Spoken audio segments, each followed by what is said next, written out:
अरुण कुमार गौतम अपने सबके प्रणाम करी थी। आज हम अपन बिहार के महिमा के बखान करी अपन लिखल एगो गीत अपने सबको सुना रही है, बिहार महिमा गीत।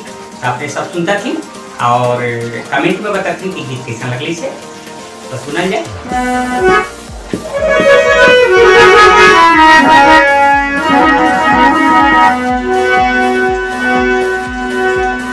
हे बिहार के पावन धरती, हे कृषि प्रधान, जहाँ जन्म लनेक सेठ है विद्वान या महान।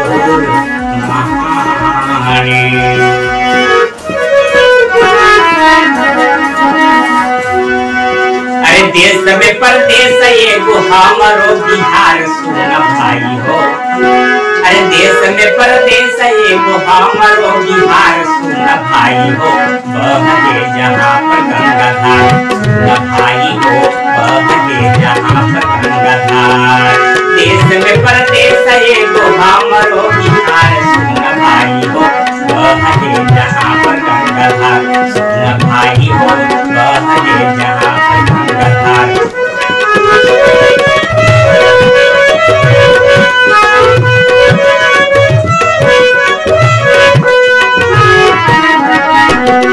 गंगा के घाट पर पटना सहरिया, बिहार के जहाँ ही राजधानी। गोल घर तारामंडल चिड़िया घर जहाँ गुरुद्वारा पटन देवी नामी। गंगा के तट पर पटना सहरिया, बिहार के जहाँ ही राजधानी। गोल घर तारामंडल चिड़िया घर जहाँ गुरुद्वारा पटन देवी नामी। गंगा जी के बड़का पुल पर गाड़ी करे पार सुन भाई हो। अरे गंगा जी के बड़का पुल पर गाड़ी करे पार सुन भाई हो। बहगे जहाँ पर गंगाधार सुन भाई हो, बहगे जहाँ पर गंगाधार।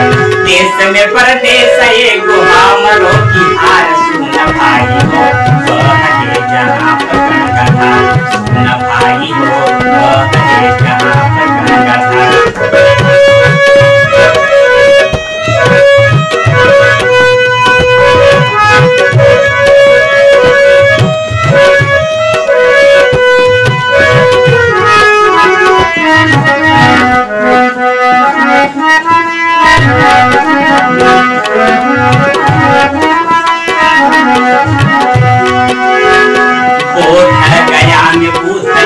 ज्ञान पहन कुंड ग्राम में जन्म ले महावीर।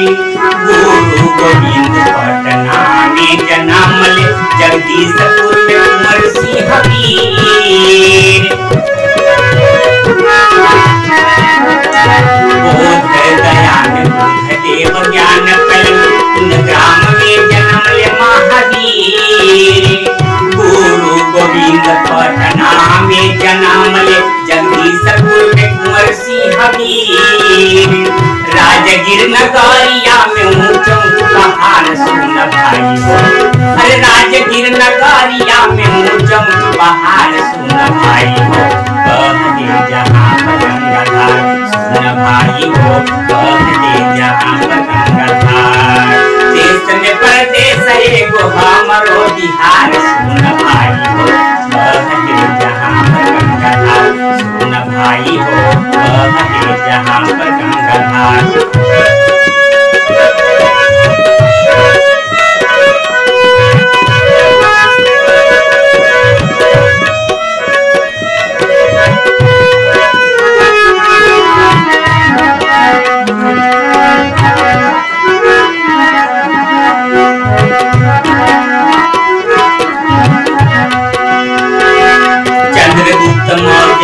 जहाँ के राजा हलन अशोक महान। देशवा विदेशवा के छात्र पावहला आवहल नालंदा में ज्ञान।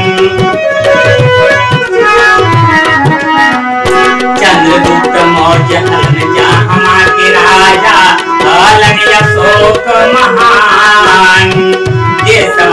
देशवा के छात्र आवहलन पादला नालंदा में ज्ञान। जहाँ के संस्कृति में बसा है शिष्टाचार सुन भाई हो, अरे जहाँ के संस्कृति में बसा है शिष्टाचार सुन भाई हो। बहे जहाँ पर गंगाधार सुन भाई हो, बहे जहाँ पर गंगाधार। देश में परदेश एगो हमरो बिहार सुन भाई हो, देश में परदेश एगो हमरो बिहार सुन भाई हो। बहे जहाँ पर गंगाधार सुन भाई हो, बहे जहाँ पर गंगाधार सुन भाई हो, बहे जहाँ पर गंगाधार सुन भाई हो, बहे जहाँ पर गंगाधार। जय बिहार, जय भारत, जय मगही, जय मगध।